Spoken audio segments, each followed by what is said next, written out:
कार्यक्रम के प्रायोजक हैं पिताजी स्वर्गीय श्री नागरदास जी टिम्बडिया एवं माताजी स्वर्गीय रीवा बहन जी टिम्बडिया की पुण्य स्मृति में उनकी पुत्र वधू श्रीमती रूपा जी टिम्बडिया एवं परिवार, राजकोट, गुजरात। ये जो इंद्रध्वज विधान था, ये पंडित राजमल जी पवैया द्वारा जो लिखा गया था, वो पहले 400 पेज का लिखा गया था। बहुत बड़ा ग्रंथ था 400 पेज का इंद्रध्वज विधान। और वो 400 पेज का इंद्रध्वज विधान वो बहुत प्रयत्न करने पर भी 8-8 दिन के अष्टानिका के विधानों में भी पूरा नहीं होता था अवसरों पर। तो इसलिए उनको उनके ही निवेदन पर, राजमल जी पवैया साहब के ही निवेदन पर, और राजमल जी पवैया साहब ने ही उसमें वो करके फिर उसे लघु बनाया। मेरे ख्याल से इतिहास में ऐसे भी एक पहले ही ऐसी घटना होगी जिनके एक ही नाम से 2 विधान बृहद और लघु के रूप में ऐसे बड़े बड़े लिखे हों, राजमल जी पवैया साहब द्वारा लिखे गए। देखिए बात क्या चल रही है यहाँ। वो सारे पापों से छूट जाता है भैया। ध्यायेत पंच नमस्कारम सर्व पापै प्रमुच्यते, सारे पापों से वो छूट जाता है। अजय सौगानी जी साहब देखो क्या बातें कहते हैं, ये छोटी छोटी सी बातों में कैसे समझाते हैं हमारे को, कितने करुणावंत होकर के समझाते हैं। शरीर पवित्र हो व अपवित्र हो, क्या फर्क पड़ता है, शरीर है ना पवित्र अपवित्र, शरीर की अपवित्रता है ना, देह की अशुचिता है, देह की मलिनता है भाई, उससे क्या फर्क पड़ गया है। लेटा हो, खड़ा हो, बैठा हो, चलता हो, खाता हो, पीता हो, शरीर शरीर शरीर, लेटा बैठा खड़ा आड़ा, जैसा कहो आप, ये जो शरीर की अवस्थाएं हैं, ये जैसा भी हो अर्थात किसी अवस्था में हो, किसी भी अवस्था में हो, जो कोई परमात्मा का ध्यान करता है वह बाह्य और अभ्यंतर सब प्रकार से पवित्र ही है। ओ भैया, जिसके अंदर में ये विधान चल रहा है, जिसके अंतर में सिद्धों का गुणानुवाद चल रहा है, वो तो बाहर में अपवित्र हो क्या, चाहे अंतर में तो पवित्र हो ही जाएगा। भगवान का गुणानुवाद, जिसके हृदय में भगवान आकर के विराजमान हो जाएंगे, फिर उसके हृदय में मलिनता कहाँ रह सकती है, फिर उसके हृदय में गंदगी कहाँ रह सकती है, फिर उसके हृदय में अपवित्रता कहाँ रह सकती है, ये बताओ। यह नवकार मंत्र ऐसा मंत्र है कि किसी मंत्राधिक से नहीं जीता जा सकता, और यह मंत्र सब प्रकार के विघ्न का विनाश करने वाला है। सर्व कार्यों में यह उत्कृष्ट मंगल रूप है। ये सारी बातें ये नमोकार मंत्र की महिमा के संदर्भ में लिखी गई है। ओहो, कैसा महामंत्र है ये, धन्य है हमारा महामंत्र। सर्व पापै प्रमुच्यते, सारे पाप इसके माध्यम से धुल जाते हैं, नष्ट हो जाते हैं। सर्व विघ्न विनाशन है, सब प्रकार के विघ्नों का विनाश करने वाला है। ओहो, अपराजित मंत्रो यम सर्व विघ्न विनाशन है, मंगलेशु च सर्वेशु प्रथमम मंगलम मत है। सब मंगलों में पहला मंगल। अरे भैया, मंगलाचरण के रूप में आपको कोई दूसरी चीज़ आती हो या नहीं आती हो, आपने नमोकार मंत्र बोल लिया, हो गया मंगल। इससे बड़ा और कोई मंगल नहीं है। नमो अरिहंताणम, नमो सिद्धाणम, नमो आयरियाणम, नमो वज्रायाणम, नमो लोए सव्य साहुणम, नमो लोए सव्य साहुणम। ये क्या वर्णन, क्या चीज़ है भाई साहब ये नमोकार महामंत्र। अरे मंत्रों का राजा है, मंत्राधिराज है, महामंत्र है, मंत्र शिरोमणि है। कितने लाखों मंत्र इस मंत्र में से निकल गए हैं। इस मंत्र की कुछ अद्भुती महिमा है, इस मंत्र की कुछ अद्भुती विशेषताएं। ये नमोकार महामंत्र, इसकी विशेषताएं, कितनी विशेषताएं हैं। हमारे नमोकार महामंत्र के ऊपर किए गए जो प्रवचन हैं उन्हें जानिए। अभी थोड़े समय पहले जबलपुर मुमुक्षु मंडल के लिए किए गए प्रवचन में भी हमने नमोकार महामंत्र की चर्चा की थी। बालबोध पाठमाला के प्रवचनों में भी हमने शुरू के 1-2 प्रवचनों में नमोकार मंत्र की चर्चा की है। एक प्रवचन हमने नैरोबी अफ्रीका में किया था नमोकार महामंत्र के ऊपर, वो भी उपलब्ध होगा, कहीं से भी सुनिए, लेकिन एक बार जानिए तो सही आखिर ये नमोकार मंत्र क्या है, आखिर ये क्या मंत्र है, ये मंत्र कैसे महामंत्र हो गया, ये मंत्र सर्वोपरि क्यों हो गया, ये मंत्राधिराज क्यों हो गया। अरे भैया, इसमें कोई कामना नहीं है, इसमें कोई भिखारीपन नहीं है, इसमें किसी तरह की कोई भिक्षा नहीं है, इसमें किसी तरह की कोई डिमांड नहीं है, इसमें किसी व्यक्ति को नमस्कार नहीं है और कोई व्यक्ति छूटा नहीं है। वाह, गजब बात हो गई। संजीव जी साहब दिल्ली से बोलो, इसमें कोई छूटे नहीं है, किसी व्यक्ति को नमस्कार नहीं और कोई व्यक्ति छूटा नहीं। गजब हो गया। इसमें महावीर भगवान को नमस्कार नहीं लेकिन महावीर भगवान छूटे नहीं। इसमें आदिनाथ भगवान को नमस्कार नहीं लेकिन आदिनाथ भगवान छूटे भी नहीं। वाह। इसमें 24 तीर्थंकर परमात्मा हों, चाहे बाहुबली स्वामी हों, चाहे भरत जी हों, चाहे रामचंद्र जी हों, चाहे हनुमान जी निर्वाण को प्राप्त हुए हों, अरे कोई भी हो, किसी का नाम नहीं लिखा है इसमें। नाम लिखते तो कितने लिख पाते भाई साहब, इन्होंने तो पद की चर्चा कर दी। भैया आज तक जो जो अरिहंत हुए हैं, आज तक जो जो सिद्ध हुए हैं, आज तक जो जो आचार्य उपाध्याय और साधु पद के धारक हुए हैं, नमो लोए सव्य साउणम, सबको मेरा बारंबार वंदन हो। ऐसा मंत्र है ये, सर्व विघ्न विनाशन है, सर्व कार्यों में ये उत्कृष्ट मंगल रूप है। आगे और भी बताते हैं, जैसे जरा सुनिए क्या लिखते हैं। ये लिखते हैं, विघ्नौघा प्रलयम यान्ति शाकिनी भूतपन्नगा विषम निर्विष्टाम याति स्तूयमाने जिनेश्वरे। ओ अर्थ, जिनेश्वर के गुणानुवाद के गाने से, अरे जिनेश्वर के गुणानुवाद के गाने से, क्या जिनेंद्र भगवान के गुणगान करने से, प्रभु का स्मरण करने से सर्व विघ्नों के समूह नाश को प्राप्त हो जाते हैं और विष दूर हो जाता है। विष दूर हो जाता, ध्यान देना, भाषा में बड़ा रहस्य छिपा हुआ होता है। भाषा भावों को प्रतिपादित करने वाली होती है। नमोकार महामंत्र, पंच परमेश्वरियों का स्मरण, ये विष को दूर करने के लिए नहीं किए जाते, लेकिन इनके बोलने से, इनके स्मरण से विष भी दूर हो जाता है। क्या इनके स्मरण मात्र से विषम निर्विष्टाम याति स्तूयमाने जिनेश्वरी। विषम निर्विष्टाम, विष भी निर्विषपने को प्राप्त हो जाता है।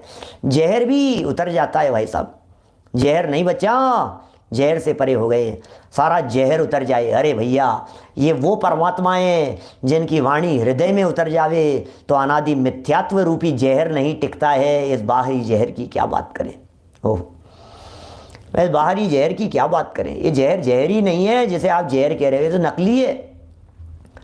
खाए अनंत बार ये जहर फिर भी न मरे आज तक कभी। हम क्या कहें, ये काहे का जहर है, ये जहर ही नहीं है, जहर असली नहीं है, नकली है भाई साहब।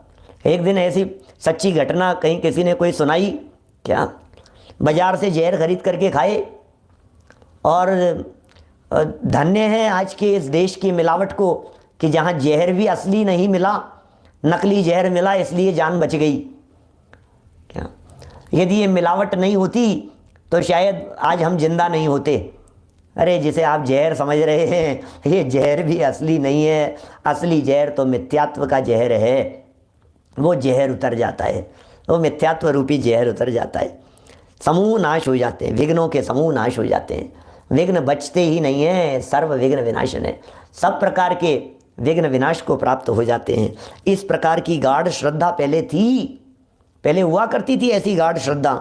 शांति पाठ शांति के लिए किया जाता था। किसी कवि ने शांतिनाथ स्वामी की स्तुति के रूप में इसकी रचना कर दी। अभी किसी कवि ने इसकी रचना कर दी, उसके करने से किसी प्रकार की हानि नहीं है। शांति पाठ करना चाहिए, हम उसमें कोई कमी नहीं निकाल रहे हैं। हम यहाँ ये कुछ नहीं कह रहे हैं कि उन्होंने रचना क्यों कर दी, कि आप क्यों बोलते हो कि नहीं बोलना चाहिए। हम ये कुछ नहीं कहना चाह रहे हैं। हम तो सिर्फ ये कह रहे हैं कि वो शांति पाठ में शांतिनाथ भगवान की स्तुति रच दी गई है। हकीकत में तो 24 तीर्थंकर ही शांति के दातार हैं। अकेले शांति पाठ की ही चर्चा नहीं होगी क्या, माने अकेला शांति पाठ ही या शांतिनाथ भगवान का ही स्मरण करने से शांति नहीं होती है। तो 24 तीर्थंकरों का स्मरण करो, किसी का भी स्मरण करो क्या। देखिए, अब ये शांति पाठ के बारे में तो बात हुई, ये विसर्जन के संदर्भ में बात कर रहे हैं। ये विसर्जन के बारे में आपका क्या कहना है, विसर्जन के बारे में आपका क्या मंतव्य है, सुन लो आप। एक दिन हमने कही थी, पहले भी इस विसर्जन के संदर्भ में बात आई थी अपनी, तब हमने कही थी ये सब भगाने की बात करते हैं। आए जो जो देवगण पूजे भक्ति प्रमाण, ते सब जाओ, चले जाओ। एक तो ये, और फिर मन बसो, ये दूसरे। अरे भाई ये क्या बात कर रहे हो आप? ये कोई समझदारी की बात है? ये कोई अच्छी बात है? उसी का संस्कृत श्लोक लेकर के यहाँ ये बात कर रहे हैं। मैं मतलब मेरे घर की बात नहीं है कुछ भी जो मैं बात आपके सामने रख रहा हूँ। ये सब बातें हैं, ये लिखी है महाराज साहब ने यहाँ। मानो तो ठीक है, नहीं मानो तो ठीक है, उनके तो क्या फर्क पड़ना है, वे तो लिख करके चले गए। जो समझे जो समझ जावे भैया। प्रश्न, पूजन करने के बाद जो विसर्जन किया जाता है सो ठीक है या नहीं? बोलो साहब, पूजन करने के बाद विसर्जन किया जाता है सो ठीक है या नहीं है?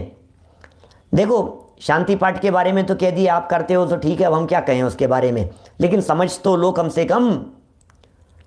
हमने आह्वान से शुरू किया, आह्वानन स्थापन सन्निधिकरण 3 अंग ये हो गए।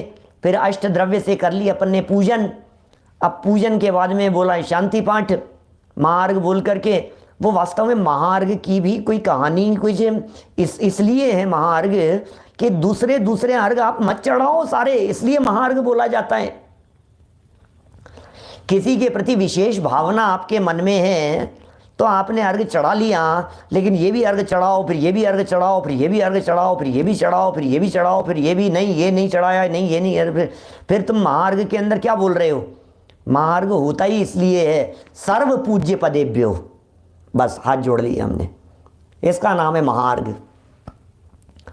महार्घ का मतलब ये है आज की हमारी पूजन करते हुए हमने एक भी पूज्य पद को छोड़ा नहीं है, सर्व पूज्य पदों को इकट्ठा करके हमने यहाँ वंदन कर दिया, चढ़ा दिया भैया, अर्घ चढ़ा दिया, सबको चढ़ा दिया, एक साथ चढ़ा दिया, इसका नाम होता है महार्घ। क्या? तो जब महार्घ बोल लिया है तो फिर तो सभी बात आ गई है उसके अंदर, अलग अलग करने की जरूरत नहीं है, 10-10 पूजाएं करने की जरूरत नहीं है सुदीप जी, 20-20 तो बहुत ज़्यादा हो गई, इतनी पूजाएं करके क्या कितनी करनी है? और फिर डाक गाड़ी, फिर ट्रेन शुरू होती है, फिर तो धम धमाधम धमाधम धमाधम एक पूरी स्वाहा स्वाहा स्वाहा जलम स्वाहा स्वाहा चलता है, सब फटाफट फटाफट फटाफट चढ़ाते जा रहे हैं। फिर बगल वाला पूछता है अरे यार ये कब चढ़ा दिया, ये कब हो गया? क्या करना है? 2 पूजन करो लेकिन शांति से करो, ढंग से करो, पढ़ करके करो, समझ करके करो, क्या बोल रहे हैं उसे करो भैया। 10 करने से क्या होगा? भाव से यदि एक ही कर ली होती तो काम हो जाता। नहीं साहब हमने इतनी करी है हमने, ज़्यादा खुश हो जाएंगे, ज़्यादा राजी हो जाएंगे। लास्ट में शांति पाठ ये महार्घ बोला था कि नहीं बोला था? कि साहब बोला था, तो फिर इतनी काई को की थी? हमने भी सबको अर्घ चढ़ाया है कि साहब तुमने 10 पूजन करके चढ़ाया, हमने 2 पूजन करके चढ़ाया, पूजा तो सबकी बराबर हो गई, उतनी हुई। भाई टाइम तो आपके पास में लिमिटेड है, अब उतने ही लिमिटेड टाइम के अंदर आप 10 की जगह 15 कर लो तो कोई बात नहीं, और तेज गाड़ी दौड़ा देंगे, क्या फर्क पड़ गया है? और तेज दौड़ा देंगे, उसमें क्या है? तो शांति से करने के काम है, आराधना का मार्ग है, धीरे धीरे करो भाई साहब, ज़्यादा जल्दीबाजी का काम नहीं है, खिंचतान का काम नहीं है, कोई मगजमारी के काम नहीं है। ये तो महाराज साहब लिख करके चले गए। सच में मैं तो ये पढ़ने का सौभाग्य मिल रहा है अपने को, ये आज सभा में बैठ करके ये सारी चीज़ें। कौन करे ये सारी बातें, क्यों करें बतलाओ? आज मैं भी यदि दूसरा कोई ग्रंथ लेकर के बैठता तो काहे को ये सारी चर्चाएं लेकर के बैठते, लेकिन कम से कम हम इन बातों को जान तो पा रहे हैं कि आखिर सच्चाई क्या है, वस्तु स्थिति क्या है। श्याम सिंह जी साहब एक पूजा में 1 घंटा लगाते हैं, आपको बहुत बहुत साधुवाद है। देखो लिख रहे हैं क्या, सो ठीक है या नहीं विसर्जन किया जाता है। देखिए विसर्जन करने की प्रथा पूजन समाप्ति की सूचना रूप है, वो करना ही चाहिए। हमने पीछे अंग बतलाए थे, आह्वानन, स्थापन, सन्निधिकरण, पूजन और विसर्जन। ये पूजन के 5 अंग बतलाए थे, पीछे बता दिए गए थे। तो ये इस तरह से ये 5 अंग हो गए, यहाँ पर होने चाहिए। समाप्ति की सूचना का द्योतक है ये। प्रश्न, ये तो ठीक है, किंतु जो विसर्जन पाठ में आजकल ऐसा बोला जाता है क्या बोला जाता है? प्रश्नकर्ता का प्रश्न है, क्या बोला जाता है वैसा विसर्जन पाठ में? क्या बोल दिया जाता है? जरा सुनो। आहूता ये पुरा देवा लब्ध भागा यथाक्रमम ते मयाभ्यर्चिता भक्त्या सर्वे यान्तु यथास्थितम। हे देव, मैंने पूजा के आरंभ में आपको बुलाया और आह्वानन किया। आह्वानम नैव जानामि विसर्जनम, बोलते हैं ना इस तरह के ये सब। हे देव, मैंने पूजन के आरंभ में आपको बुलाया और आह्वान किया। अब मैं पूजन कर चुका, आपको बुलाया था, पूजन कर ली थी, अब मैं पूजन कर चुका हूँ। पूजन में जो आपका भाग था उसको लेकर अपने स्थान पर पधारे। क्या क्या बोल रहे हो आप? संस्कृत का अर्थ है 2 लाइनों का। ये कहना एवं करना ठीक है या नहीं है? ते सब जाओ, ये सब करना ठीक है या नहीं है? बताओ तो सही। क्या लिखेंगे महाराज, क्या बात कहेंगे? यह श्लोक मूल संग आमनाय का नहीं है। ओहो, ये मूल आमनाय का नहीं है क्या? बोलो। देखिए क्या लिख रहे हैं, ये तो भट्टारकों का है। क्या? ये तो भट्टारकों का है। देखिए, भट्टारक कहते ही जो भी कोई भट्टारक पदवी पर विराजमान है, सीधे उनकी तरफ हमारा ध्यान जाता है। हम तो ये कह रहे हैं जिन्होंने विकृति की है उनका है। इससे हर व्यक्ति विकृत हो जावे ऐसा नहीं कहना चाहते हैं। ये तो पंडितों का है ऐसा कह दें तो हर पंडित चोर हो गया। अरे साहब, पंडित लोग तो आजकल, पंडितों का तो हाल ही बहुत ख़राब है। सारे पंडित अब क्या करें, वो तो कहते हैं ना एक बाट से सबको तोला जाता है, ऐसी स्थिति है। वे लोग जब अभिषेक या पूजन करते हैं तब प्रथम ही 10 दिक्पाल आदि का आह्वान करते हैं। इस तरह का होता है, 10 दिक्पाल वगैरह का आह्वान किया जाता है एवं उनका फिर इस श्लोक से विसर्जन करते हैं। 10 दिक्पालों का आह्वान करते हैं ईशान दिशा के अंदर, फिर अग्नि में, नैऋत्य में, वायव्य में, पूर्व पश्चिम उत्तर दक्षिण में, ऊर्ध्व में, अधो में, सब दिशाओं से, 10 दिशाओं से, तो और फिर उनका श्लोक द्वारा विसर्जन करते हैं। मूल संग में तो केवल पूजन की समाप्ति का सूचक ही विसर्जन है। भाई साहब, एक बस पूजन समाप्त हो गई, इतना मात्र विसर्जन होता है, बाकी कोई विसर्जन और क्या होता है? ऐसे कोई भगाने की बात के, समेटने की बात के, उन्हें ऐसा नहीं होता है। जो कुल मिलाकर के, फिर कहता हूँ बार बार में, आप जो बोल रहे हैं वो क्या बोल रहे हैं उसका विचार आपको होना चाहिए। आप जो बोल रहे हैं उसका क्या अर्थ है इस बात का पता आपको होना चाहिए।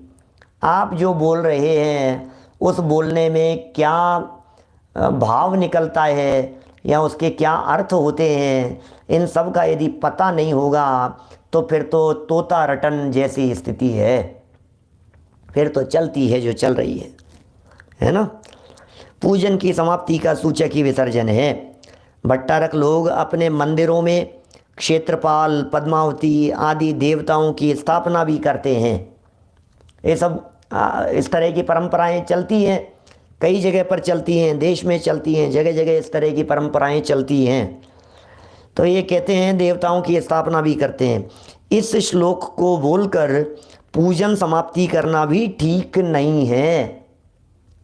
ये ठीक नहीं है, इस तरह की बातें बोल बोल करके भी, मैंने ऐसी बातें, ये अच्छा ही नहीं है।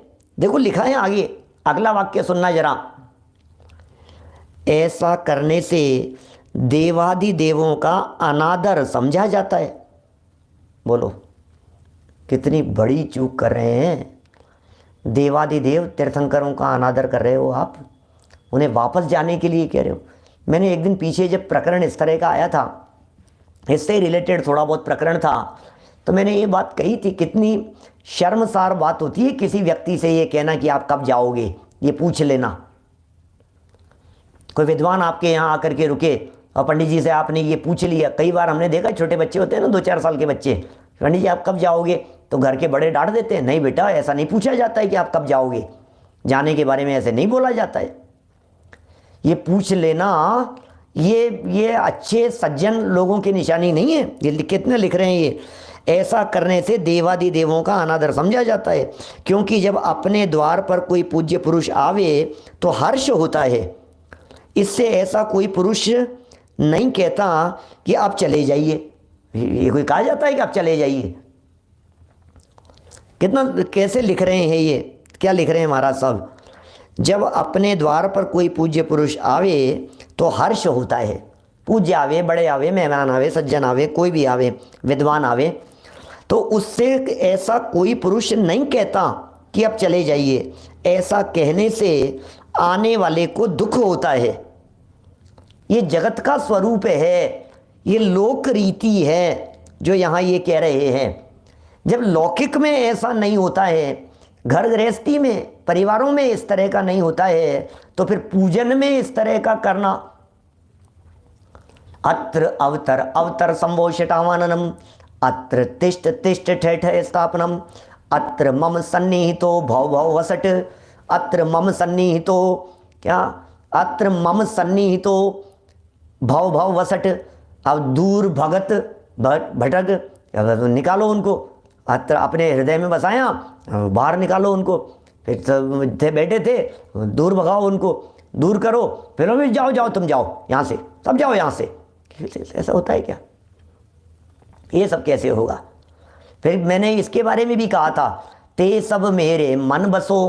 अरे फिर मन बसने वाली भी बात, वास्तव में तो ये शब्द बदल बदल करके एक चीज़ समझाओ तो फिर दूसरा किसी न किसी बहाने से उसमें कुछ ना कुछ जोड़ना चाहता है, ये व्यक्ति घुसाना चाहता है उसके अंदर कुछ ना कुछ। ते सब मेरे मन बसो, 24 भगवान। अच्छा बस गए, पक्की बात है। फिर क्या करना? अब दूसरे दिन पूजन करेंगे, बोले अत्र अवतर अवतर। बोले तू कहाँ से बुला रहा है? मैं तो तेरे मन में ही बैठा हुआ हूँ। भाई तू क्या कर रहा है? अत्र अवतर अवतर संभोषितावान, वाह वाह, हे सिद्ध भगवान, ओम ह्रीम श्री सिद्ध चक्राधिपति सिद्ध परमेष्टि ने अत्र अवतर अवतर। तो सिद्ध भगवान भी कहेंगे यार तो तूने कल मेरे को, मैं तेरे मन में बैठा हूँ ना, मन में बसाया था ना कल तूने मेरे को, आज दोबारा फिर अत्र अवतर अवतर करने लग गया। कैसे कैसे बनेगी बात? इसलिए भैया जो जैसा है उसे वैसा होने दो, न उन्हें भगाओ, न उन्हें दूर करो, न उन्हें घर में बसाने की बात करो।